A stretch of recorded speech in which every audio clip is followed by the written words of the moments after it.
Samuel Everett woke to the sound of his horses stirring restlessly in the barn, their nervous whinnying cutting through the cool, pre-dawn air of the Colorado Territory in 1878. He grabbed his rifle from beside the bed, pulling on his boots in the darkness of his small ranch house.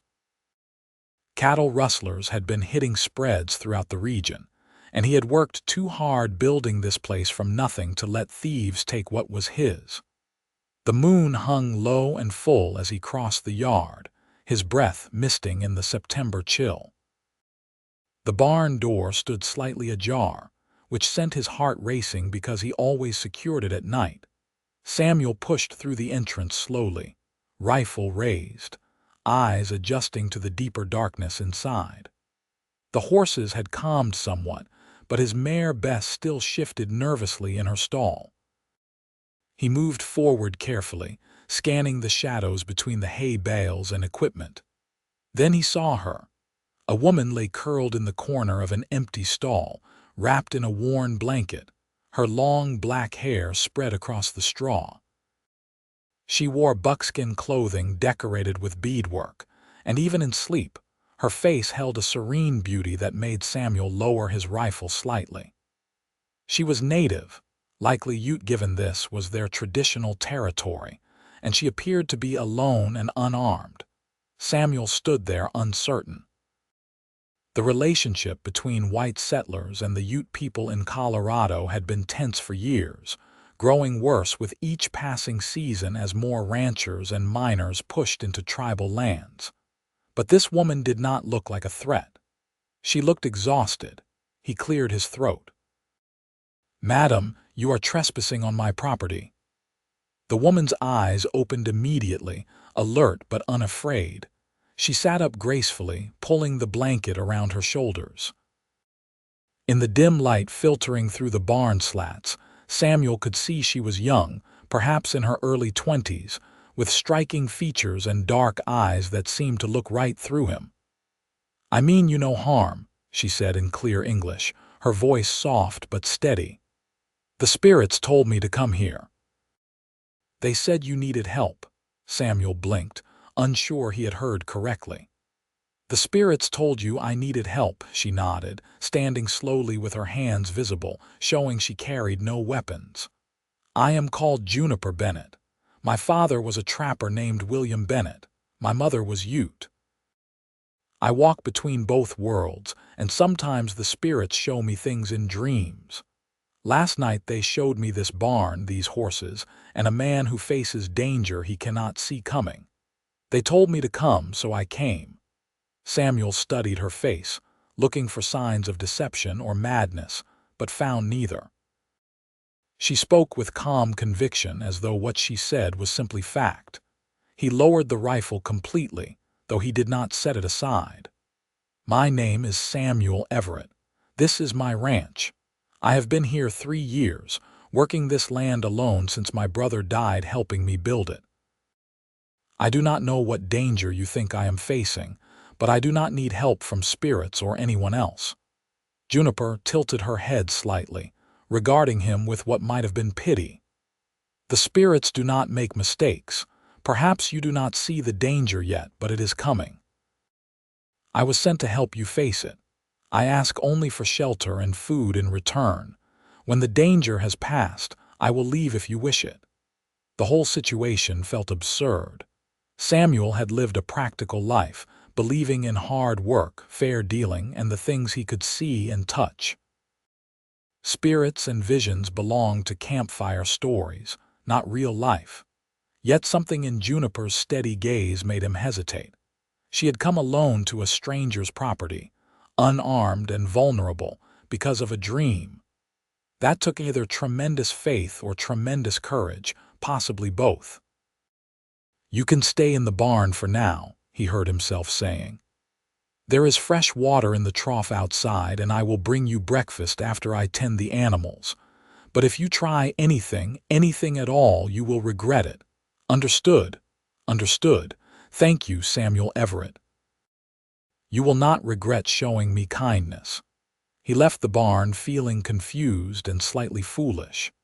A mysterious native woman had appeared on his property claiming spirits sent her to help him, and instead of sending her away, he had offered her shelter. His brother Thomas would have laughed at him. But Thomas was dead, kicked by a horse 18 months ago, leaving Samuel alone on this ranch miles from the nearest town. The loneliness had become a constant companion, as familiar as the ache in his back from long days of work. Perhaps that explained his decision.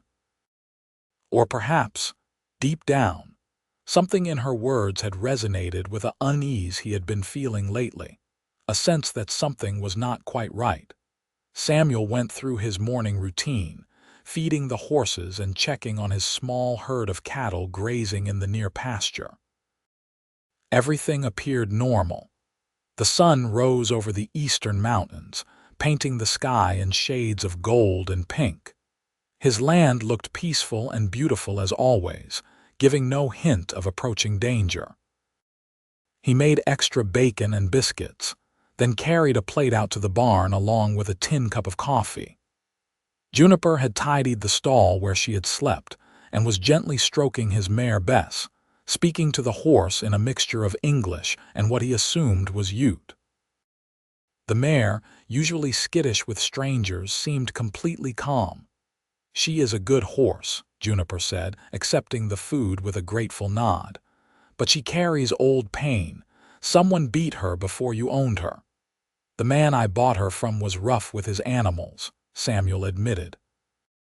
"It has taken me 2 years to get her to fully trust me." "How did you know?" "She told me."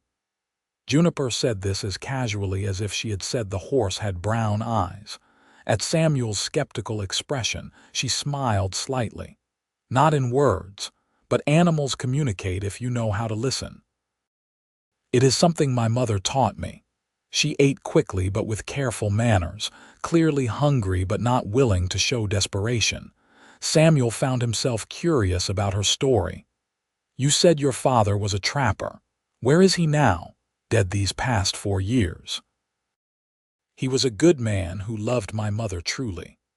When she died bringing my brother into the world, my brother died with her. My father never recovered from losing them both, though he lived another 5 years. He taught me English and how to survive in the white world. My mother's people taught me the old ways, the spiritual paths. I belong fully to neither world, yet I carry both within me." There was no self-pity in her words, only acceptance of her circumstances. Samuel understood something of what she meant.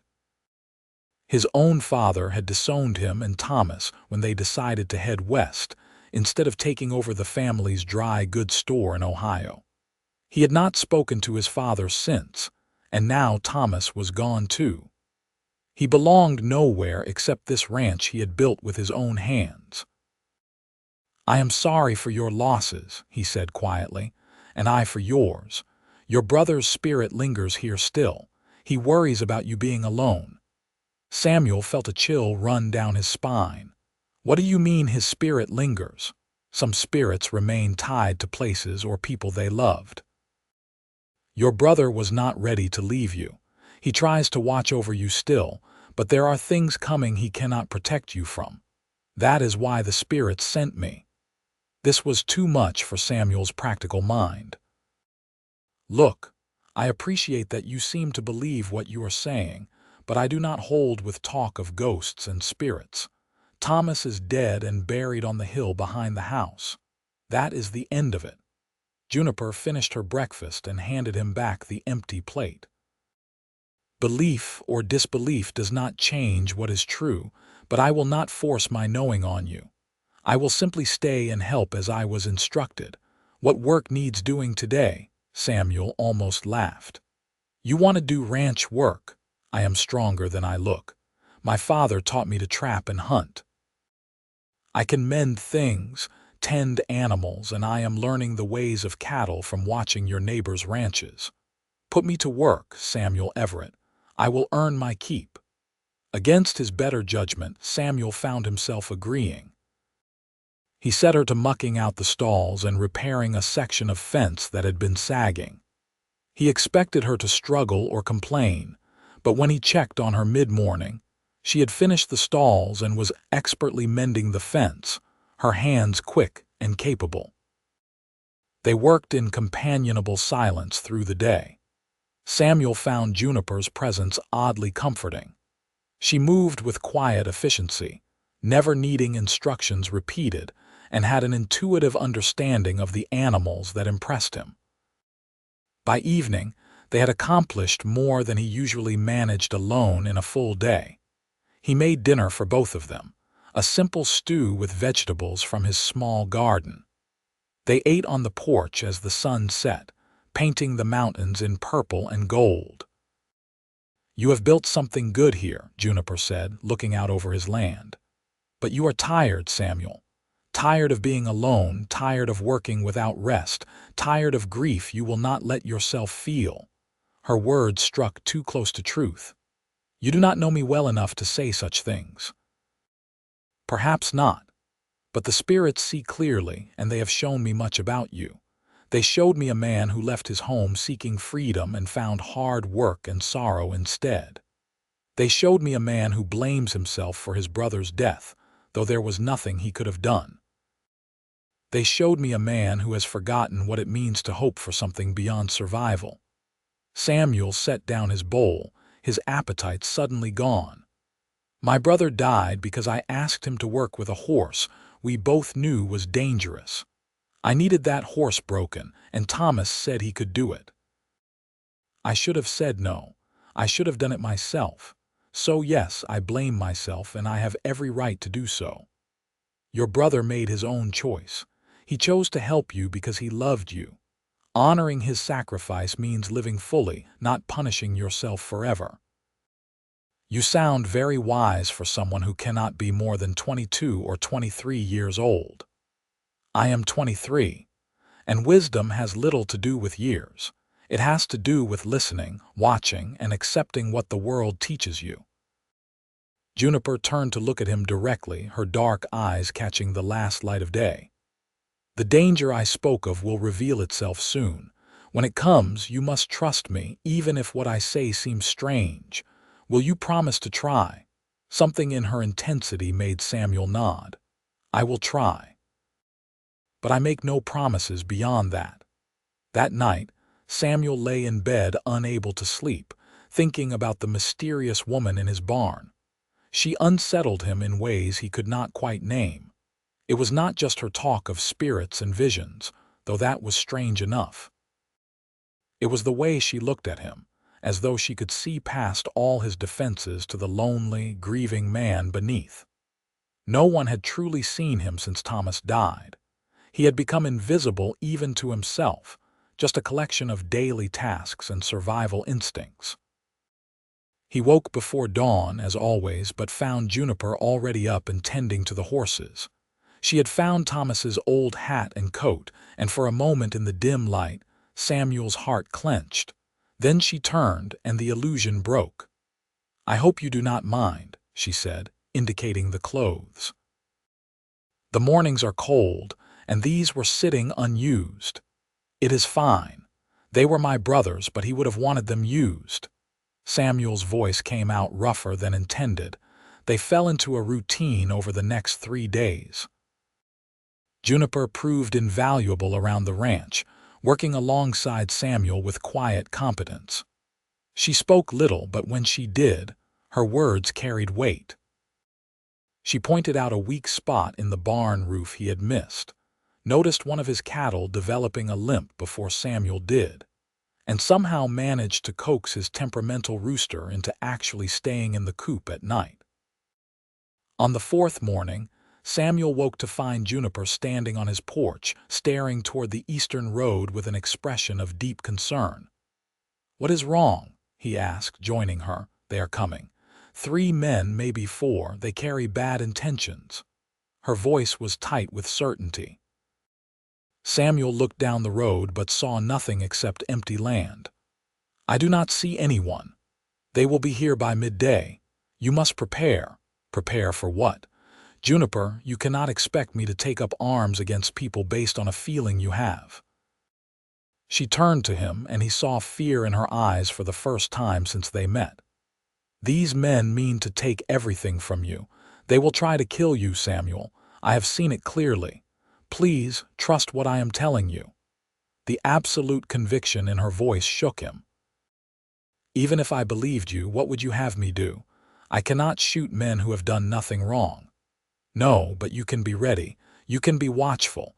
And when the moment comes, you can choose survival over principle." She gripped his arm with surprising strength. "I did not walk for 2 days to find this place only to watch you die because you will not listen." Samuel looked into her eyes and saw desperation there. She genuinely believed what she was saying. Whether it was true or not, she believed it. "All right," he said quietly. "I will keep my rifle close and be watchful. That is the most I can promise." Relief flooded her face. "That may be enough. The future is not fixed, Samuel. It shifts with each choice we make. Perhaps my warning alone changes what is coming." They went about the morning chores, but Samuel kept his rifle within reach and found himself frequently scanning the horizon. The morning passed without incident. Perhaps Juniper's vision had been wrong, or perhaps she had misinterpreted whatever dream had prompted her warning. Then, just past noon, dust rose on the eastern road. 4 riders approached at an easy pace, looking like any other travelers passing through. Samuel felt his pulse quicken. "Those are the men," Juniper said quietly, moving to stand beside him. "The one in front, with the scar on his face, he is the leader. The spirits show me blood around him, many lives ended by his hand." As the riders drew closer, Samuel could indeed see a long scar running down the lead rider's face. The man was perhaps 40, weathered and hard-looking, with cold eyes that assessed the ranch with calculating interest. His 3 companions looked cut from the same cloth, dangerous men who lived outside the law. The scarred man pulled his horse to a stop 20 feet from where Samuel stood. "Afternoon. Name is Jack Carver. Me and my boys are looking for work. Heard tell you might need ranch hands." It was a lie. Samuel had told no one he needed help, and these men looked nothing like honest ranch hands. "You heard wrong," Samuel said, keeping his voice level. "I have all the help I need." Carver's eyes flicked to Juniper, and something ugly crossed his face. "That's so. Indian whore providing all the help you need, is she?" Samuel felt anger flash hot in his chest.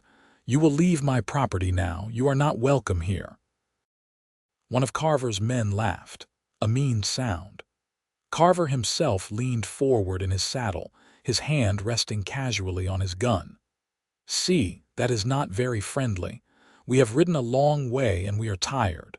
Thought maybe you would offer hospitality the way decent folks do." "Decent folks do not ride onto another man's property making demands. You have 3 seconds to turn those horses around, or I will assume you mean trouble." Carver's expression hardened. "You are making a mistake, friend. There is 4 of us and 1 of you. Well, 1 man anyway." "The Indian girl does not count." "She counts more than you know," Samuel replied. "And you are assuming I cannot take at least 2 of you with me if this turns bad. Are you willing to bet your life on being one of the survivors?" It was a bluff, but Samuel delivered it with enough confidence that Carver's eyes narrowed, reassessing. The calculation was clear on the man's face. If they rushed Samuel now, yes, they would probably win. But he stood on his own porch with clear line of sight to all of them. He could definitely kill at least 1, maybe 2 before they brought him down. No one wanted to be the first to die.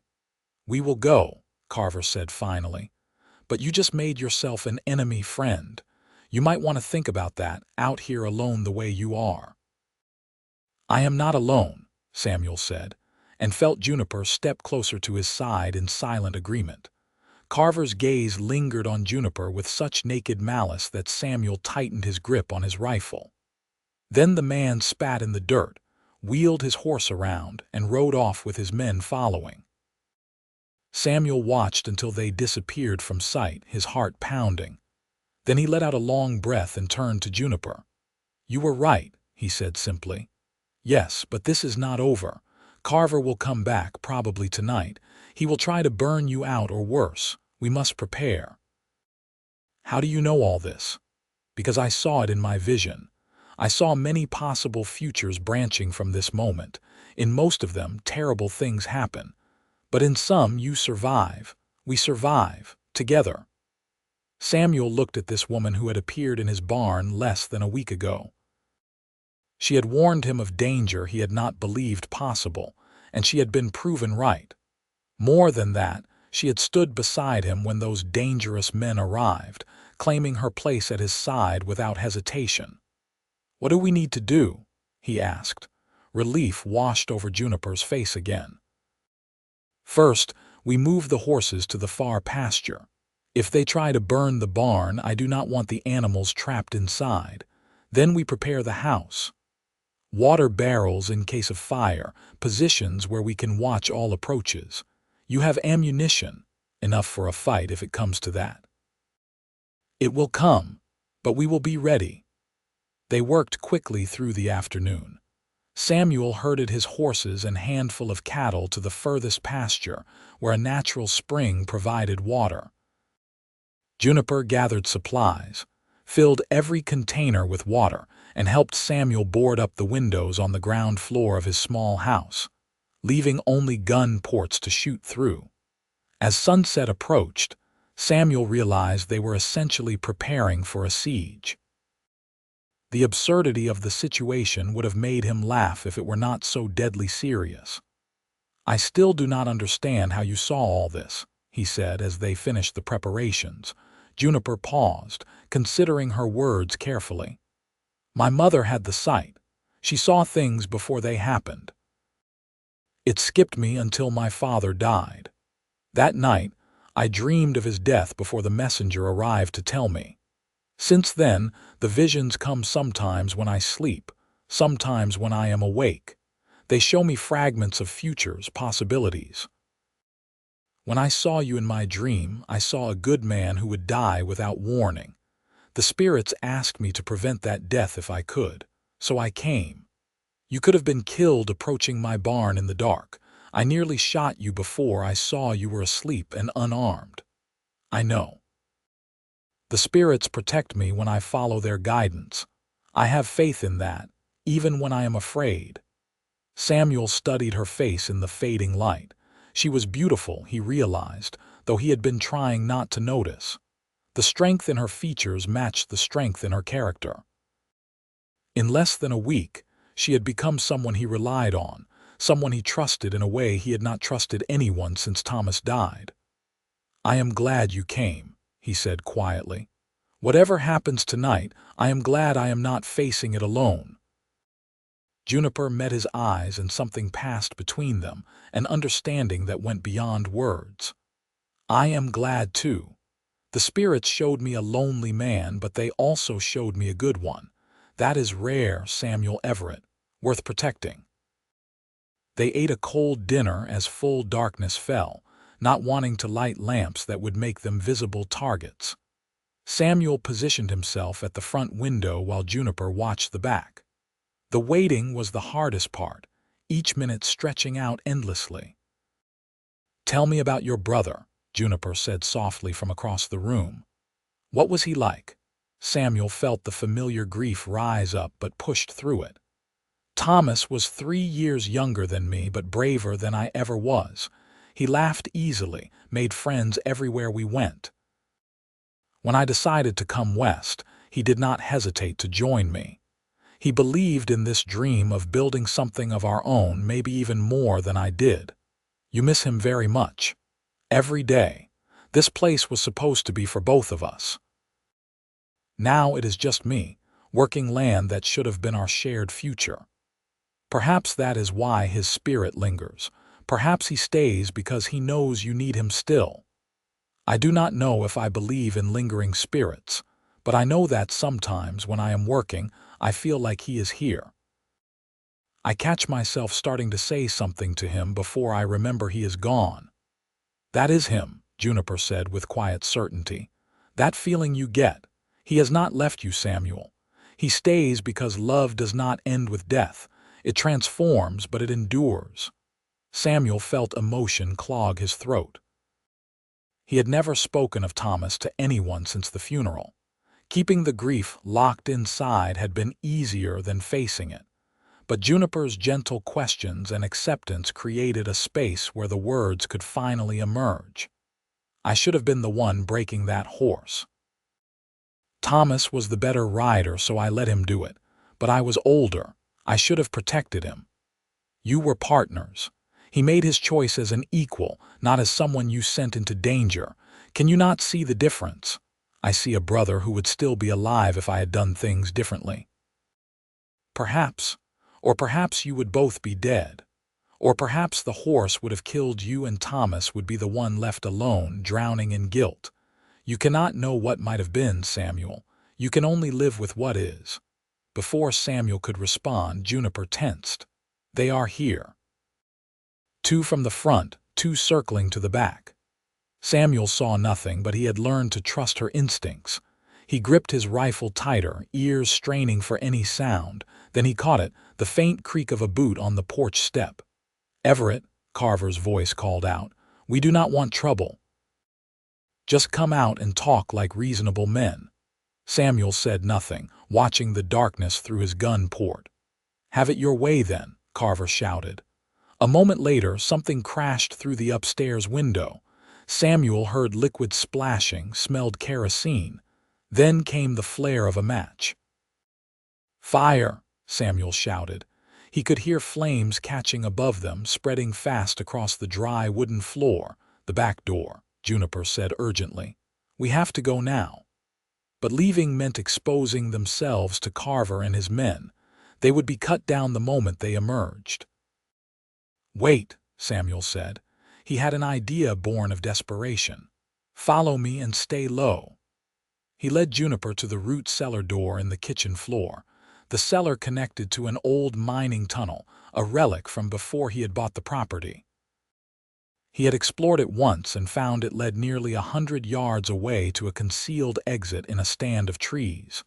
They dropped into the cellar as smoke began filtering down from above. Samuel grabbed a lamp and lit it, then pulled Juniper toward the tunnel entrance. This way. It will get us clear. The tunnel was narrow and low, forcing them to crouch as they moved. Behind them, Samuel could hear his house burning, everything he had built going up in flames. But he and Juniper were alive, and that mattered more than wood and nails. They emerged in the trees just as his roof collapsed with a shower of sparks. Samuel could see Carver and his men silhouetted against the flames, watching the house burn, probably thinking their victims had died in the fire. We need to circle around to the barn, Samuel whispered. I have another rifle there and more ammunition. Then we can pick them off from cover. No, Juniper said.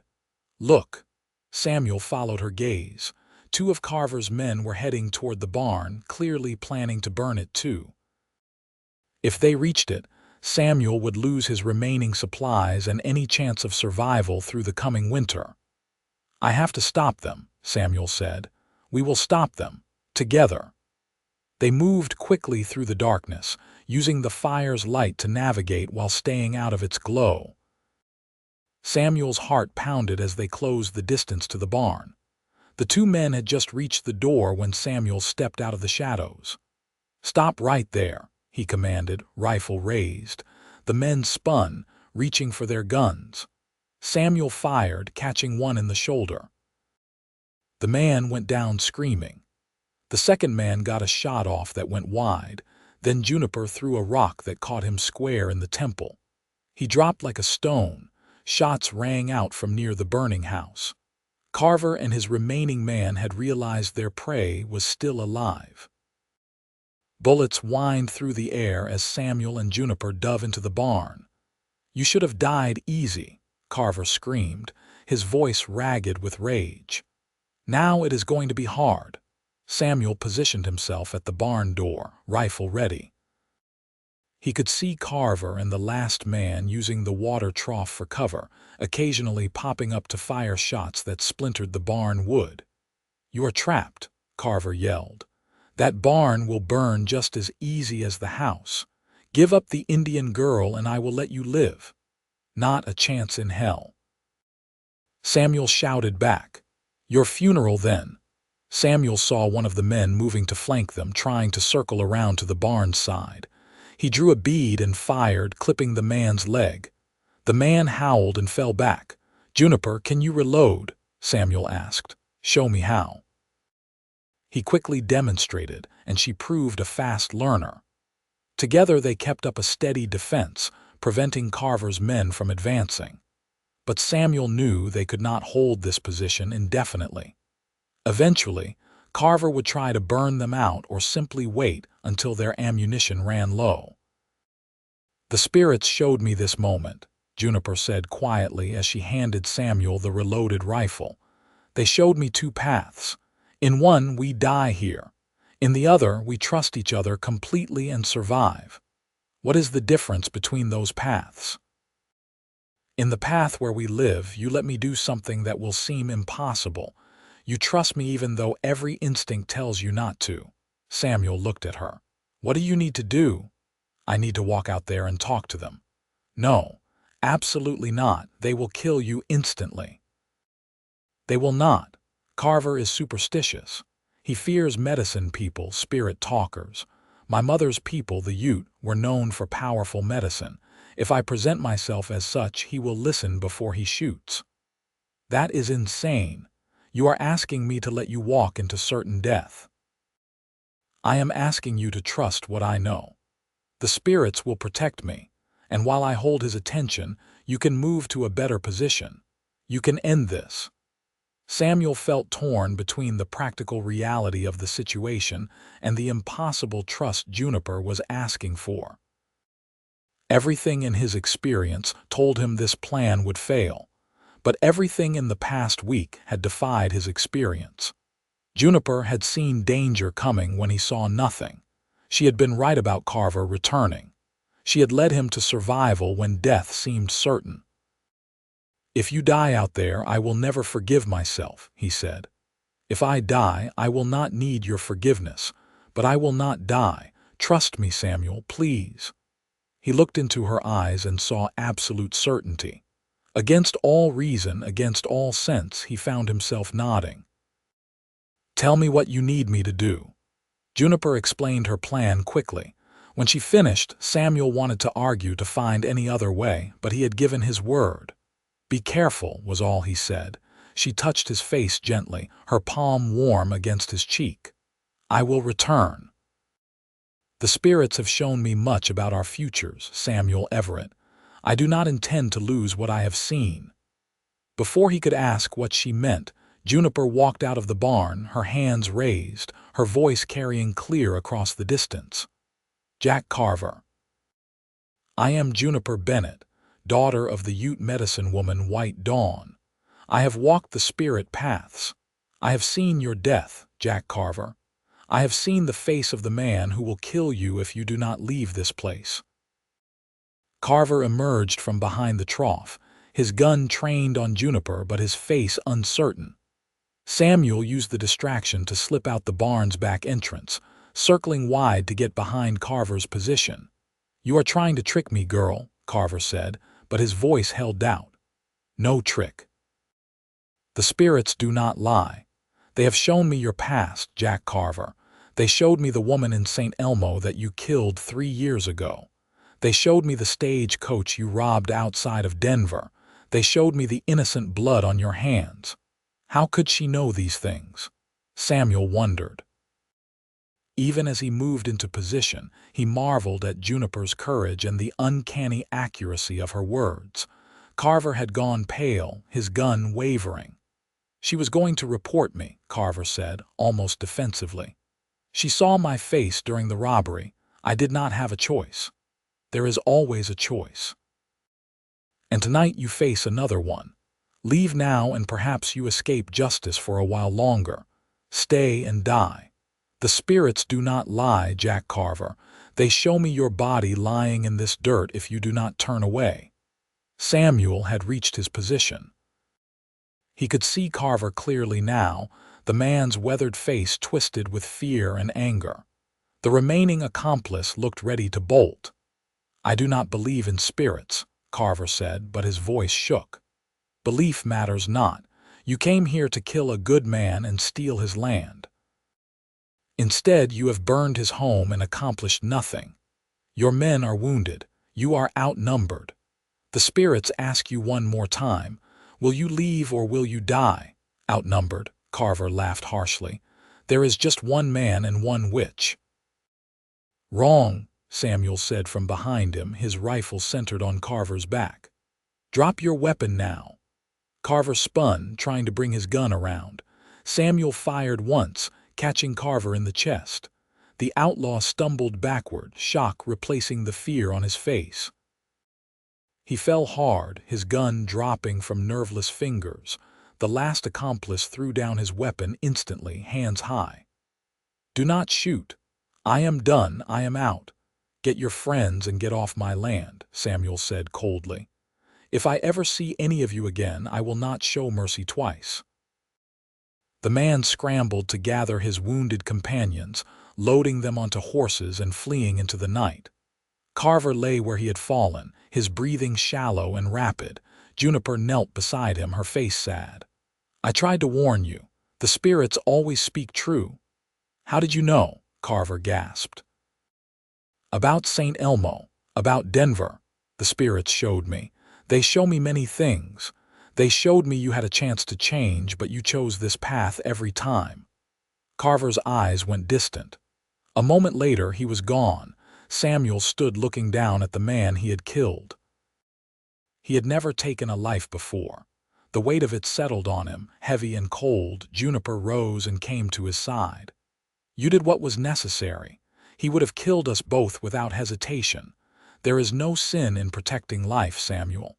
"I know, but knowing and feeling are different things." They stood together in silence, the burning house casting flickering shadows across the yard. Samuel had lost his home but kept his life.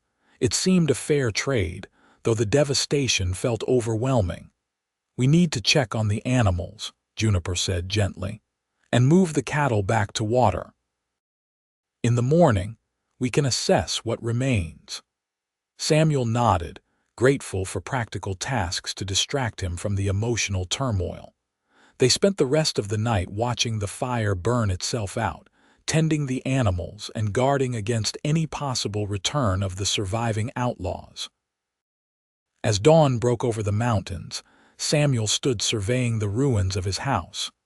The walls had collapsed, the roof gone entirely. Years of work reduced to charred timber and ash.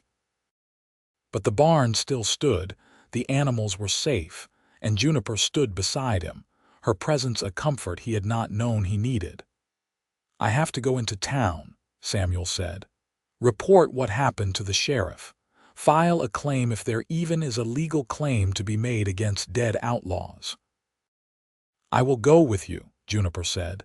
Samuel hesitated. "St. Elmo is not particularly welcoming to native people. It might be safer if you stayed here." "I did not let fear stop me from facing Carver. I will not let it stop me from standing beside you now. We face what comes together, Samuel. That was the promise I made when the spirits sent me to you." The ride to St. Elmo took most of the day. Samuel had been to the town perhaps a dozen times in 3 years, usually to sell cattle or buy supplies. It was a hard place, full of miners and ranchers who viewed the world through narrow lenses of profit and survival. Sure enough, their arrival drew stares. A white rancher riding alongside a native woman was unusual enough to cause comment. Samuel ignored the looks, heading straight for the sheriff's office. Sheriff Tom Harrison was a weathered man in his 50s.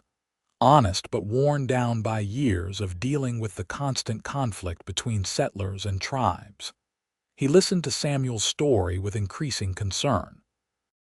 "Carver has been wanted for 3 years, Harrison said when Samuel finished.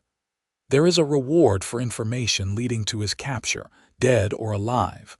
$500. That money is yours by right." Samuel blinked. $500 was more than he had made in the past year. It was enough to rebuild his house, restock supplies, maybe even hire real help. "The woman, this Juniper," Harrison continued, looking past Samuel to where Juniper waited outside. "She really knew about Carver's crimes through visions. She did. I do not claim to understand it, Sheriff, but she was right about everything. Without her warning, I would be dead." Harrison nodded slowly. "There are things in this territory that defy easy explanation. I learned long ago not to dismiss what I do not understand." He pulled out a paper and began writing. "I will need you both to sign statements, and Miss Bennett will need to testify if there is ever a trial for Carver's accomplices. She will. She is not afraid." Samuel collected the reward money and bought supplies, including lumber to start rebuilding. Juniper bought fabric and needles, saying she would sew them a proper tent to live in while the house was being reconstructed. As they loaded their purchases into the wagon, a voice called out, "Samuel Everett, I heard what happened." Samuel turned to see Reverend Paul Miller, the man who had presided over Thomas's funeral. The Reverend was young for his position, only in his early 30s, with kind eyes and a genuine faith that Samuel respected. "Reverend Miller, good to see you. I wanted to offer my help with rebuilding. The church has some funds set aside for emergencies, and I can organize men from the congregation to assist with construction." Samuel felt overwhelming gratitude. "Thank you, Reverend. That means more than I can say." Miller's gaze moved to Juniper. "Your companion, she is welcome at our services if she wishes. All of God's children are welcome in our church." "I will consider it," Juniper said quietly, "though I walk my own spiritual path." "All paths that seek truth and goodness have value," Miller replied with a smile. "The offer stands regardless." The ride back to the ranch felt different than the ride into town. Samuel had money to rebuild, promises of help, and Juniper riding beside him. The future suddenly held possibilities he had not imagined that morning. "The Reverend is a good man," Juniper said as the ranch came into view.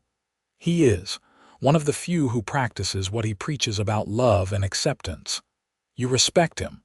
"I do." When Thomas died, Miller spoke words of genuine comfort. He did not offer empty platitudes. He acknowledged the pain and the questions and the unfairness of it all. That mattered.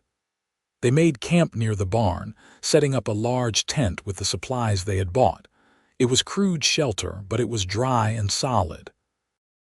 Juniper proved as skilled at making a home as she was at everything else, organizing their limited possessions with impressive efficiency.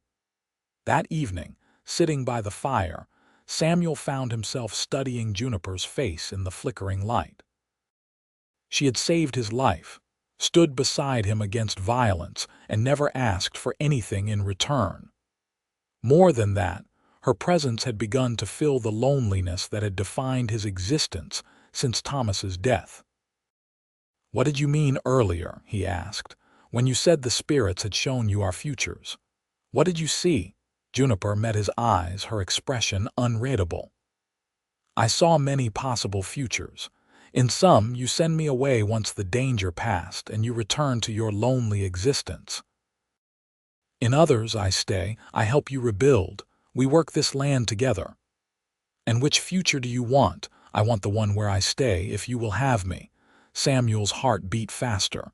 "You would want to stay here, work this ranch with me." "I would want more than that, Samuel Everett. But I will take what you are willing to offer." "What more could there be?" Juniper smiled slightly. "You are an intelligent man. Do not pretend you do not understand what I am saying." Samuel did understand, and the understanding sent a mix of fear and hope through him. "Juniper, I am not good at this. I have spent 3 years focused only on work and survival. I do not know if I remember how to be anything else. Then we will learn together. I have spent my life belonging nowhere, fitting with neither my mother's people nor my father's. But here, with you, I feel like I have found a place I could belong. Unless you do not feel the same, I feel the same, Samuel admitted. Since you arrived, this place has felt less empty. You have brought light to something I did not realize had gone dark. But this happened so fast, Juniper.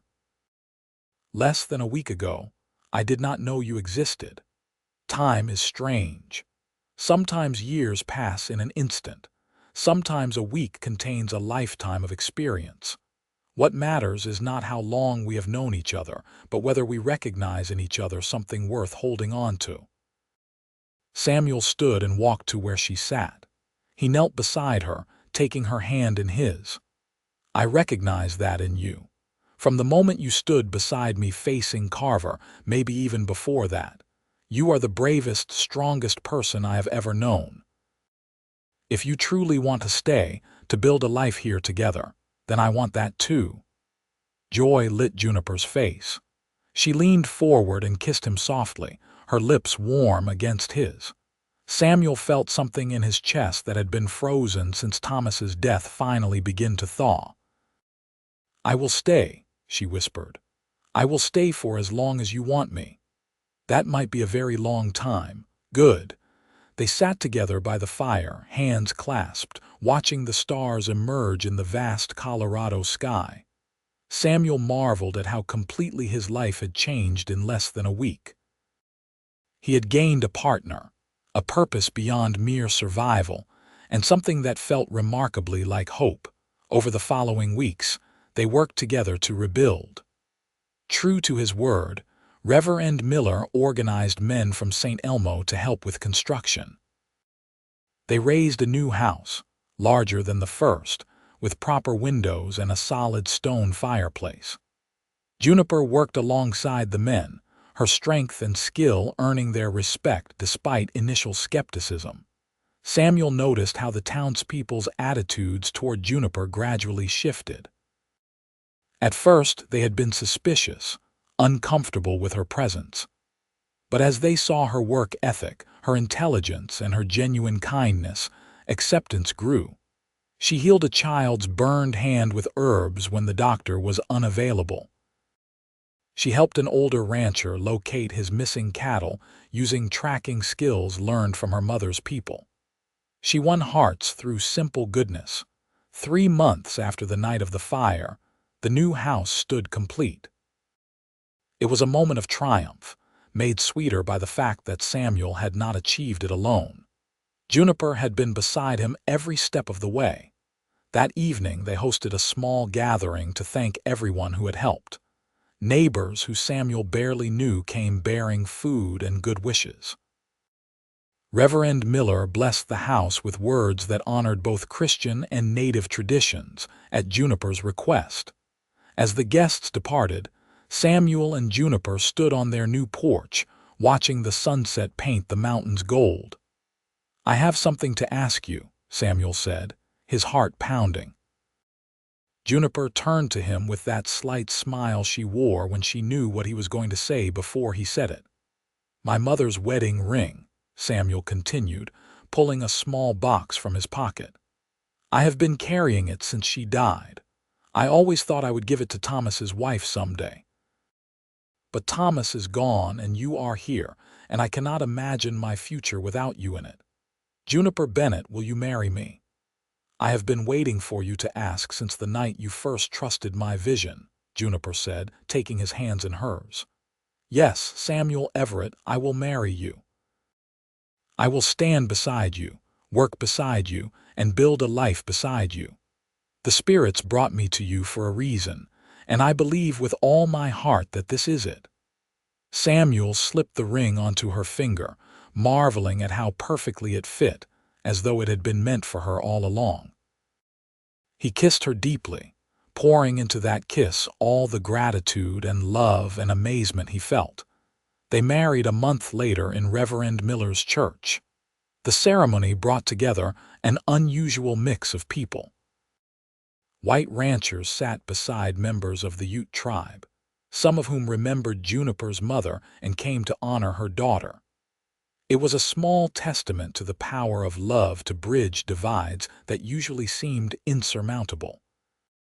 Samuel's neighbor, an elderly rancher named George Stone, served as his witness. George had been skeptical of Juniper at first, but had become one of her strongest advocates after she helped him through a difficult calving season. "You are a lucky man, Samuel," George said as they waited for the ceremony to begin. "That woman is special. Do not take her for granted." "I would not dream of it," Samuel replied. Juniper wore a dress she had sewn herself, white fabric decorated with traditional Ute beadwork that her mother's sister had given her. She looked radiant, and when she walked down the aisle toward Samuel, his breath caught. How had he lived before she appeared in his barn? How had he survived the loneliness? "Dearly beloved," Reverend Miller began, "we are gathered here to witness the joining of two souls who have found in each other a completeness they did not know they lacked. Samuel Everett and Juniper Bennett come from different worlds, but they meet in this moment as equals, choosing partnership over solitude, love over fear." The words washed over Samuel, but his attention was fixed on Juniper's face. She was crying softly, tears of joy sliding down her cheeks. He reached out and gently wiped them away, earning a smile that felt like sunrise. When it came time for vows, Samuel spoke from his heart. "Juniper, you came into my life when I had given up on anything beyond survival. You showed me courage, faith, and a love I did not think I deserved. I promise to honor you, protect you, and stand beside you through whatever comes. You are my partner, my equal, my home." Juniper's voice was strong and clear. "Samuel, the spirits led me to you, but I chose to love you of my own will.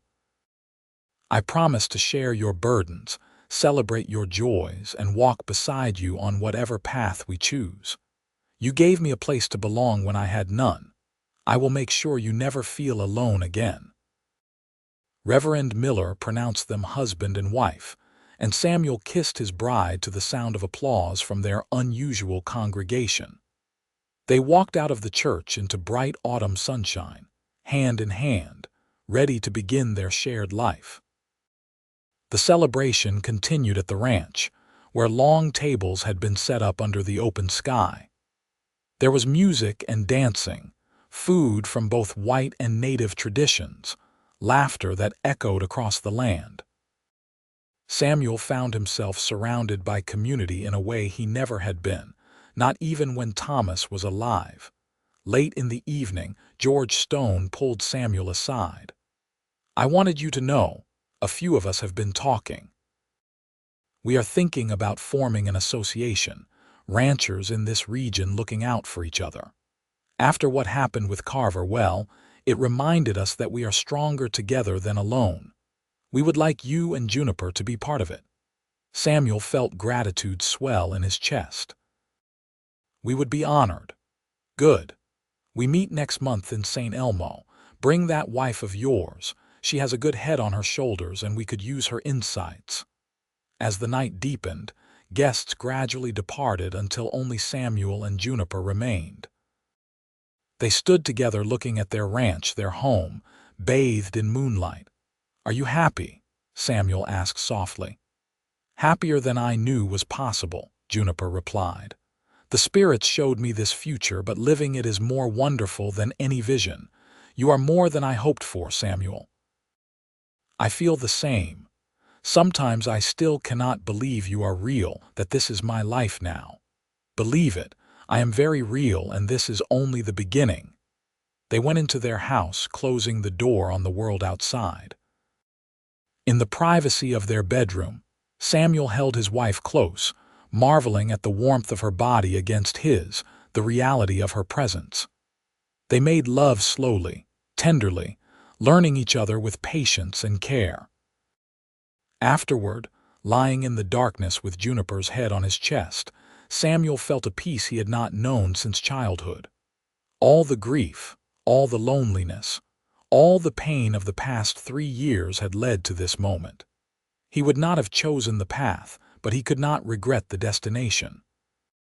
"Samuel," Juniper whispered, "I am with child." Samuel's heart stopped, then raced. "What? How do you know?" "I know. The spirits told me and my body confirms it. We are going to have a baby, my love, a son or daughter to fill this home with life." Joy flooded through Samuel, so intense it brought tears to his eyes. "A child, our child. Are you pleased?" "Pleased" does not begin to cover it.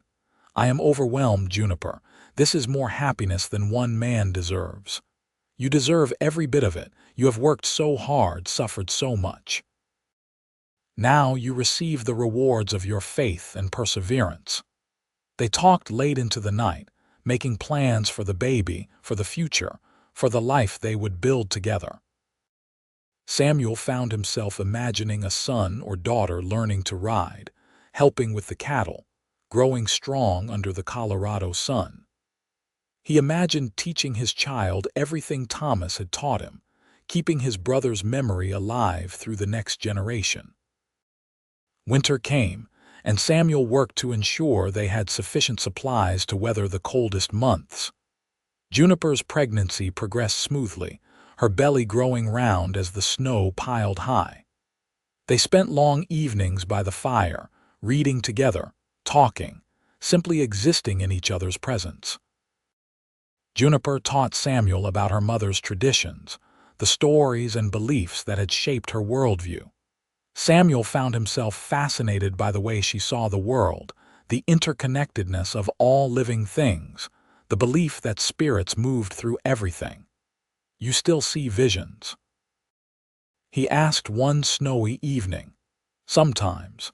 They have become less frequent since we married, as though the spirits know I have found my place and need less guidance, but they come occasionally, showing me fragments of what is to come." "What do they show you about our child?" Juniper smiled, her hand resting on her belly. "They show me a healthy baby, strong and smart. They show me more children after this one, a house full of laughter. They show me growing old with you, Samuel, many years from now. I like that vision very much, as do I." Spring arrived with sudden intensity, the snow melting rapidly to reveal green grass pushing up through the brown earth.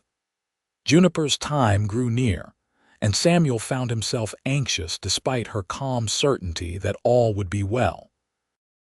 Juniper's aunt, a woman named Singing Bird who was renowned among the Ute as a skilled midwife, came to stay with them as the due date approached. Samuel was grateful for her presence, though communication was difficult as she spoke little English. On a warm April morning, Juniper woke Samuel with a gentle shake. "It is time. The baby is coming." Samuel felt panic rise.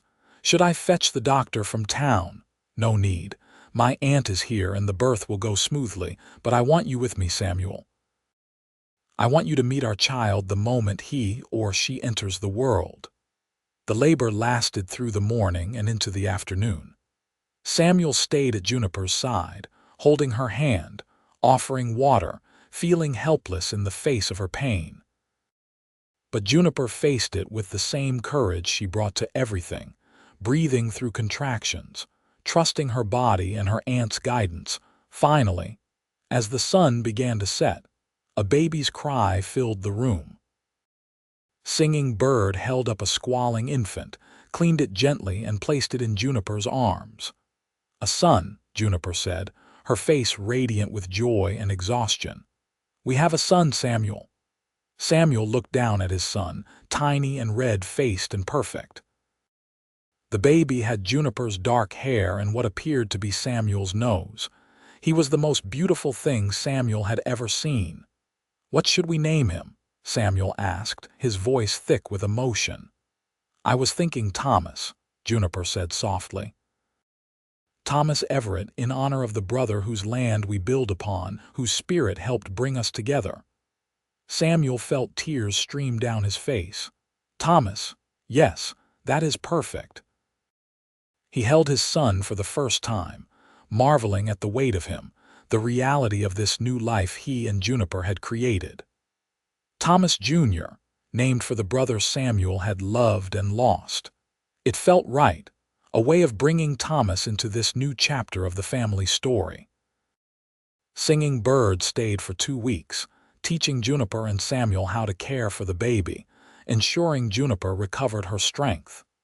When she finally departed, she gave Juniper a blessing in Ute, then surprised Samuel by speaking to him in halting English. "You are good man," she said. "You honor my sister's daughter. The spirits chose well for her." "Thank you," Samuel replied. "I will spend my life trying to be worthy of her." The years that followed were the happiest of Samuel's life. Young Thomas grew strong and healthy, a bright child who seemed to inherit his mother's intuition and his father's practical nature. 2 years after Thomas came a daughter they named Mary, with blonde hair like Samuel's mother and her mother's knowing eyes. 3 years after Mary came another son, Joseph, who was quieter than his siblings but no less loved. The ranch prospered under Samuel and Juniper's joint management. They expanded their herd, built additional structures, and became respected members of the community. The rancher association George Stone had proposed flourished, with Samuel and Juniper playing central roles. Their home became known as a place where disputes could be mediated fairly, where white settlers and native people could meet on neutral ground. Juniper's reputation as a healer grew. People came from throughout the region seeking her help with ailments the doctor could not cure. She never charged for her services, accepting only what people could afford to give, often nothing at all. This generosity earned her deep respect and affection. Samuel watched his wife navigate between worlds with grace and wisdom. She taught their children both English and Ute, both Christian prayers and native ceremonies. She showed them how to honor all aspects of their heritage, to walk proudly with feet in 2 cultures. On their 10th wedding anniversary, Samuel took Juniper to the hilltop where Thomas was buried. They visited the grave regularly, keeping it clear of weeds, leaving flowers in season. "You still feel his spirit here?" Samuel asked as they stood hand in hand looking at the weathered wooden cross. "Sometimes," Juniper said, "but less than before.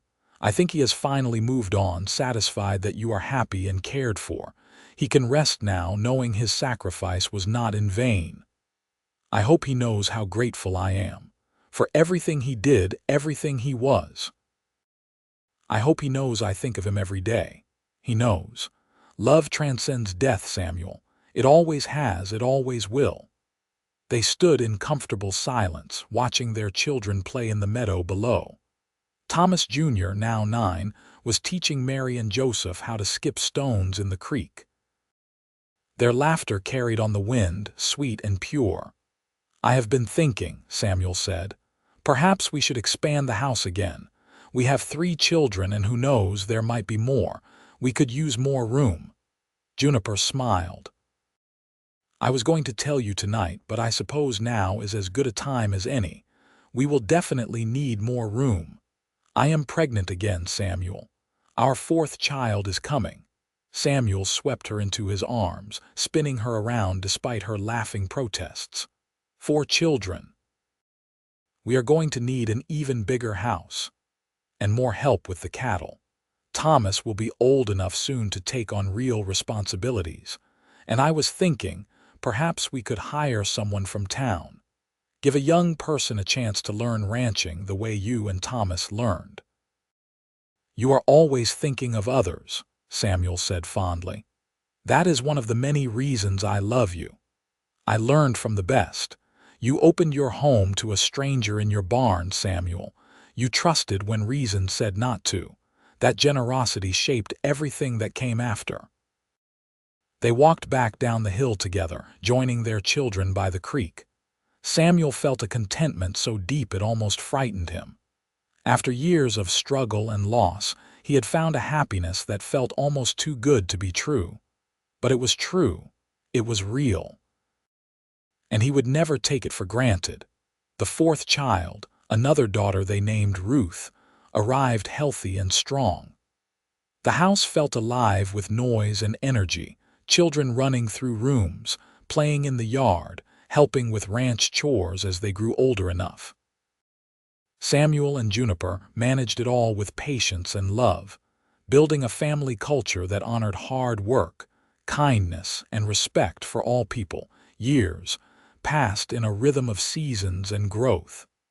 The children thrived, each developing their own personalities and gifts. Thomas Jr. showed aptitude for working with animals, able to calm a spooked horse or read cattle behavior with uncanny accuracy. Mary inherited her mother's healing gifts, learning herbalism and midwifery. Joseph was drawn to building and fixing things, always tinkering with tools and equipment. Ruth, the youngest, seemed to have inherited both her mother's spiritual sensitivity and her father's practical determination. When Samuel turned 45, he and Juniper sat on their porch watching the sunset as they had done countless times over the years. Their oldest, Thomas, was now 16 and talking about starting his own small spread on a corner of the ranch. Mary, at 14, was already being called upon to assist at births throughout the region. Joseph and Ruth, 12 and 10, were inside arguing playfully about whose turn it was to wash dishes. "We built something good here," Samuel said, reaching for Juniper's hand. "We did, and it will continue beyond us. Our children will carry forward what we started, teaching their children in turn. That is the true measure of a life well lived. Do you ever regret following that vision, leaving your mother's people to live in a world that was not always welcoming?" Juniper squeezed his hand. "Never, not for a single moment. I found my place, Samuel. I found my purpose, and I found you. That night when I slept in your barn, I did not know exactly how my life would unfold, but I trusted the spirits to guide me true. They did not disappoint. I am the one who should be grateful. You saved my life in more ways than one. You rescued me from loneliness and grief as surely as you warned me about Carver. You gave me a reason to live beyond mere survival. We saved each other. That is what true partnership means." As darkness fell, their children's voices called them to dinner. The family gathered around the table, talking over each other, laughing, arguing, living. Samuel looked around at the faces of his wife and children and felt overwhelmed by gratitude for this life he had never imagined possible. After dinner, as had become tradition, they gathered in the living room. The younger children always begged for stories, and Juniper was masterful at weaving tales that entertained while teaching important lessons. "Tell us again how you and Papa met," Ruth said, as she did at least once a week. Juniper smiled at Samuel, and he nodded encouragement. He never tired of hearing her tell this story, of seeing their history through her eyes. "It began with a dream," Juniper started, her voice taking on the rhythmic quality she used for storytelling. "I was living with my mother's sister, feeling lost, belonging nowhere. Then one night the spirits came to me in a vision. They showed me a barn, horses, and a man with kind eyes and a wounded heart. They told me he needed help, and that helping him would lead me to my true path. So I gathered my few possessions and walked for 2 days until I found the barn from my vision. I was so tired when I arrived that I simply lay down in the straw and fell asleep. I trusted that the spirits would protect me. Then Papa found you with his rifle," Thomas Jr. added, knowing the story by heart but loving the retelling. "Yes, he was very cautious, as he should have been. A stranger in his barn in the middle of the night. But even then, even when he did not believe in visions or spirits, he showed me kindness. He gave me shelter and food. And when the danger came, just as the spirits warned, we faced it together." "You were so brave, Mama," Mary said admiringly, "walking out to face those bad men with no weapon." I had a weapon. I had faith.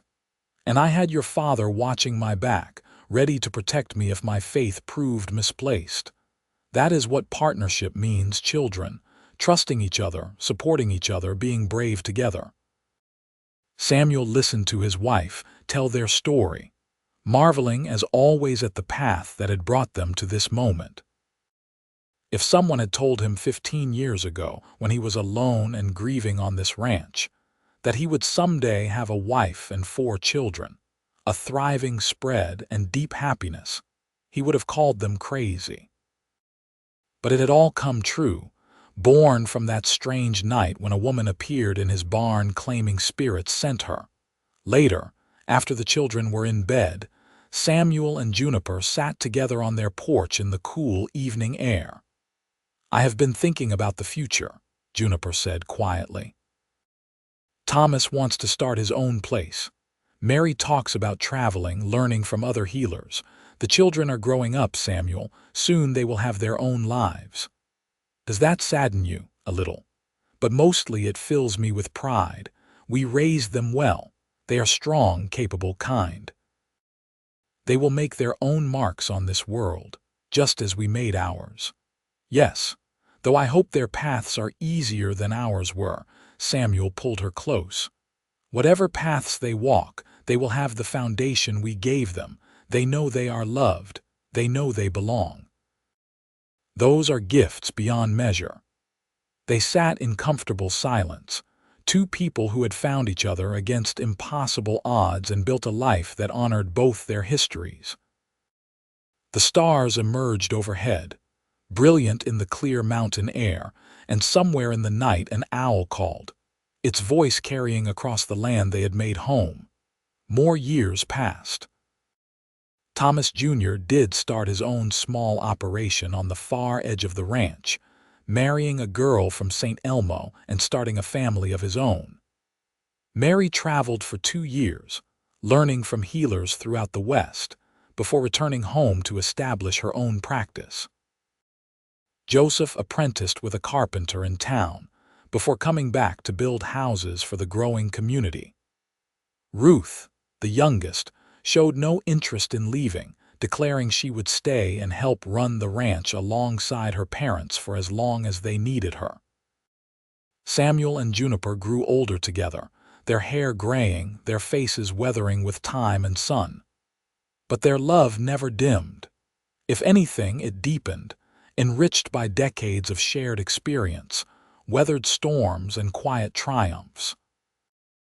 On their 25th wedding anniversary, the whole extended family gathered at the ranch for a celebration. Grandchildren ran through the yard, their laughter filling the air. Neighbors and friends came bearing food and gifts. Reverend Miller, now quite elderly himself, blessed their continued union with words of admiration for the example they had set. George Stone, now in his 80s but still sharp, pulled Samuel aside. "You and Juniper changed this region, you know. When you 2 married, folks said it would not last. Said the differences were too great. But you proved them wrong. You showed everyone that love and respect can bridge any divide. Young couples, white and native, they look to you as proof that building a life together is possible. That is a legacy to be proud of." Samuel felt emotion clog his throat. "We just lived our lives, George. We did not set out to change anything. The best changes come from people just living their truth. You and Juniper did that.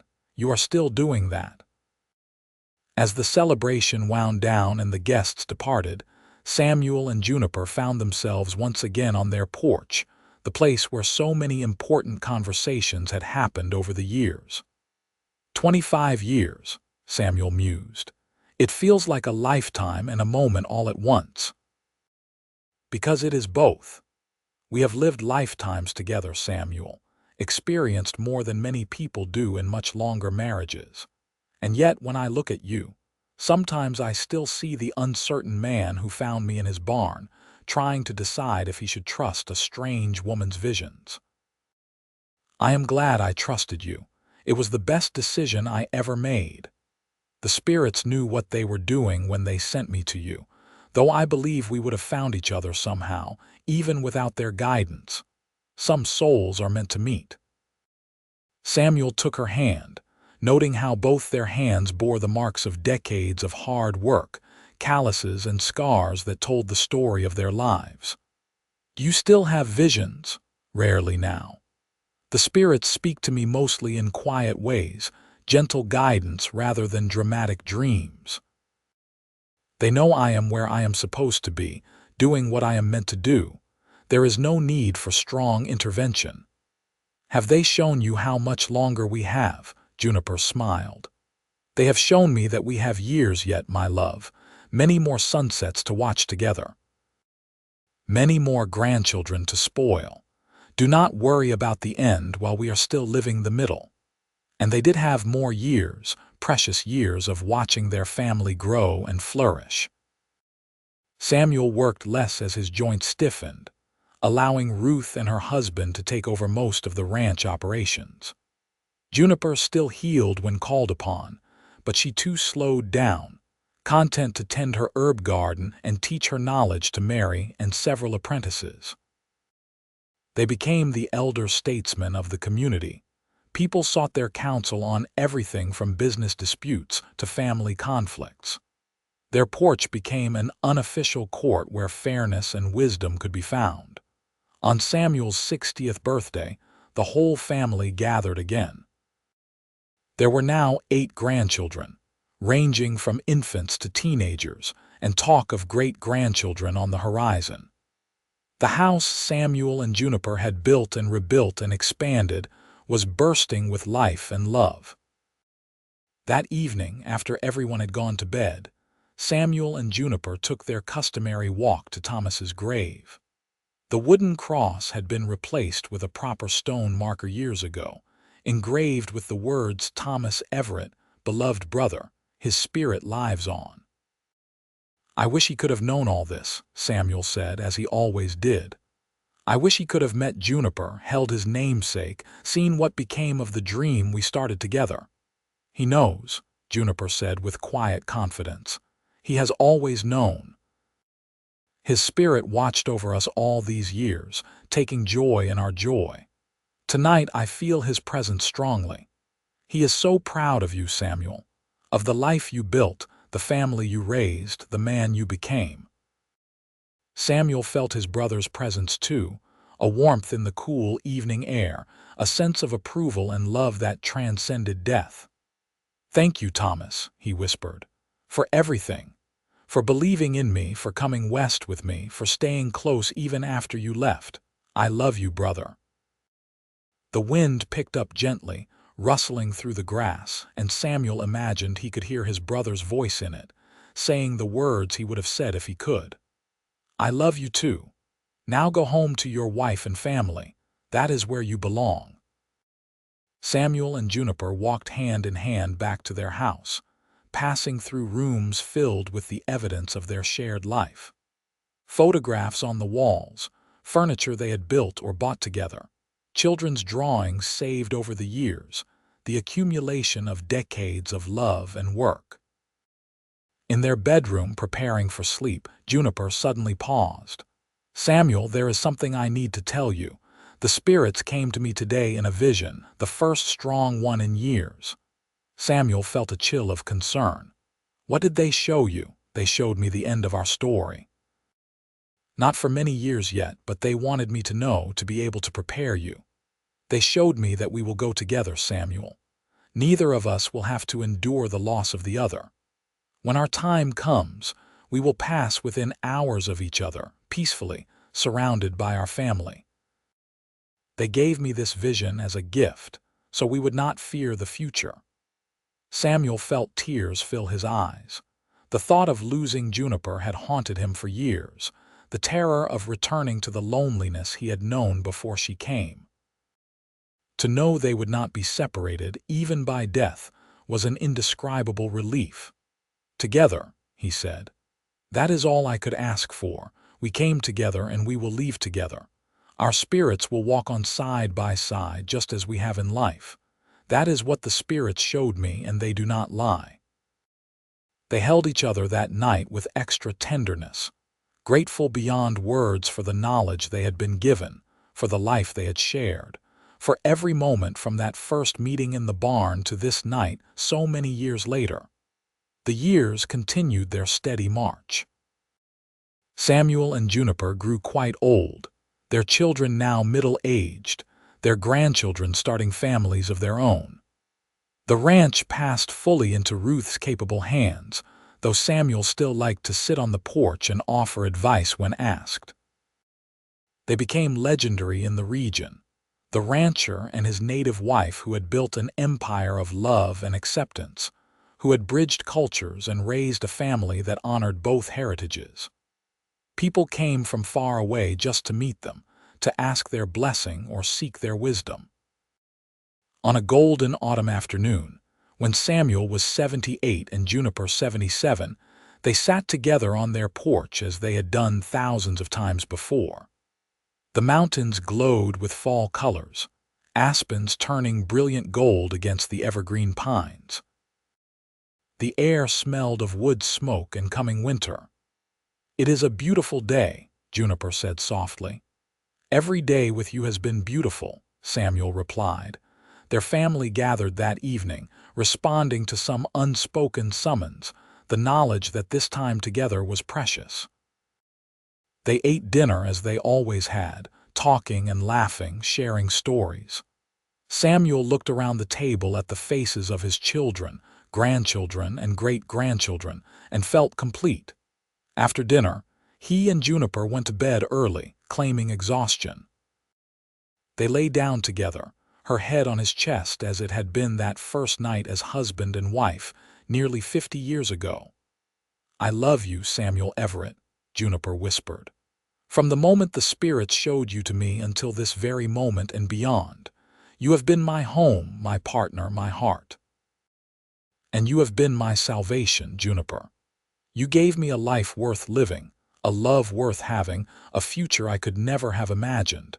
I love you with everything I am." They fell asleep holding each other, and as Juniper had foreseen, they passed peacefully in the night, their hearts stopping within minutes of each other.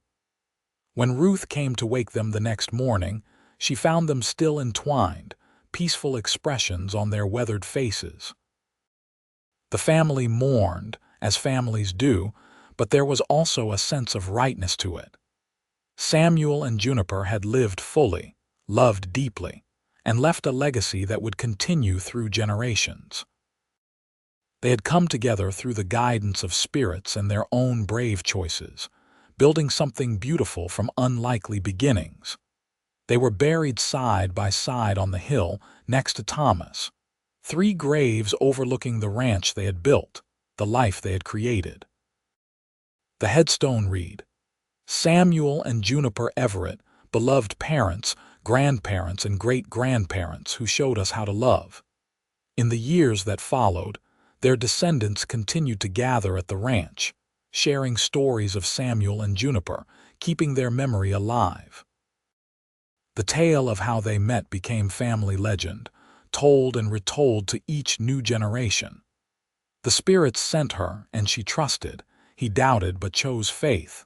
Together they built a life that changed their corner of the world.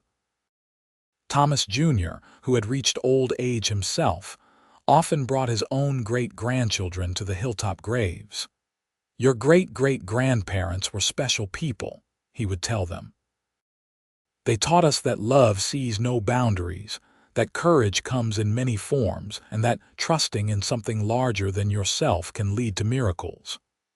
The ranch itself continued to prosper, passed down through generations, always kept in the family. The house Samuel and Juniper built was preserved, becoming almost a shrine to their memory. Visitors from throughout the West came to see it, to hear the stories, to draw inspiration from the example they had set.